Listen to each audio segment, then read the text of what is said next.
Assalamu alaikum. My name is Hasnain. As you know, I am a student. We are learning some basic topic every day. Today we are also learn some basic topics, and our topic is माँ की दुआ और बुलंद मर्तबा. Let's start.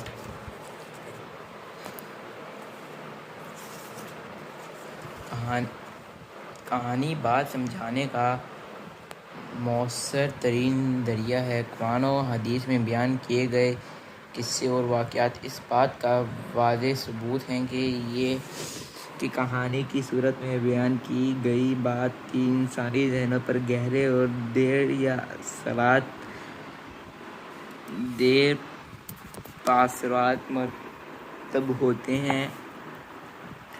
हुक्माओ शाराए इस्लाम ने तालीम इस्लाम को इंसानी क़ुलूब और अज़हान में रासिख़ करने के लिए कहानियों का ख़ुसूसी एहतमाम किया है।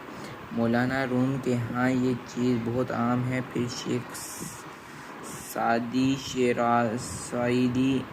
शेराज़ी ने बात समझाने के लिए कहानी को ख़ुसूसी अहमियत दी है। इनका शाहकार किताब गुलिस्तान इन हवाले से ख़ुसूसी शोहरत रखती है। इसी तरह अल्लामा इक़बाल ने रूमी कासा हकीमाना अंदाज अपनाते हुए कहानियों को अदाए मतलब के लिए ख़ास तौर पर बरता है। आपकी शायरी में तमसील का पहलू बहुत नुमायाँ है। कहानियाँ बच्चों के लिए ख़ास तौर पर बहुत दिलचस्पी का सामान रखती हैं। बच्चे मुश्किल मसाइल को सिर्फ इसी अंदाज में समझने के काबिल हो सकते हैं। माजी में जब कि मीडिया को इस कदर अहमियत नहीं मिलती थी, तो घर के बड़ी उम्र के अफराद बच्चों को अखलाकी असबाक अज़बर करने के लिए कहानियों का ख़ास तौर पर सहारा लेते थे। दाइयाँ और नानियाँ बच्चों को बहुत दिलचस्प कहानियाँ सुनाया करतीं और कहानियाँ सुनते सुनते बच्चे नींद की आगोश में चले जाते। मीडिया के हद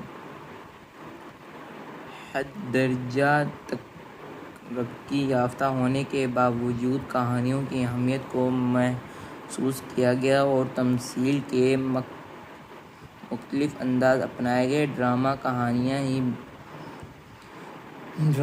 कहानियाँ ही की तरकीब याफ्ता सूरत है, लेकिन असर हाजिर के ड्रामों में अखलाकी पहलू मफकूद नज़र आता है। फिर बच्चों को अपनी कौमी और मादरी ज़ुबान पर रोशनास कराने की अपनी अहमियत है। मुख्तसर और दिलचस्प कहानियाँ इस दौर की आम ज़रूरत हैं। आसान लफ्ज़ों में सबक आमूज़ कहानियों के मुताला से बच्चों में जहाँ अखलाक सुधारने के इम्कान पैदा होते हैं, वहाँ उर्दू अदब की तरफ इनका तिब्बी रुझान पैदा करने में भी मदद मिलती है। इसलिए सुबनू पहली किशनज़ ने बच्चों की उम्र, नफ्सियाती और दिलचस्पी का लिहाज रखते हुए नहायती आसान और आम फाहम अंदाज में कहानियों की इशाअत का ख़ुसूसी एहतमाम किया। माँ की दुआ और बुलंद मर्तबा। हज़रत मूसा अलैहिस्सलाम अल्लाह ताला के एक बड़ी शान वाले नबी थे। हज़रत मूसा अलैहिस्सलाम ने एक दफ़ा अल्लाह ताला से सवाल किया, जन्नत में मेरा पड़ोसी कौन होगा? जवाब मिला, वो एक कस्साब है और फ़लाँ इलाके में रहता है। हज़रत मूसा अलैहिस्सलाम के दिल में इस बंदे को मिलने का शौक़ पैदा हुआ ताकि देखें कि वो कौन सा ऐसा अच्छा अमल करता है जिसकी वजह से उसको ये मकाम मिला कि वो जन्नत में मेरा पड़ोसी बनेगा।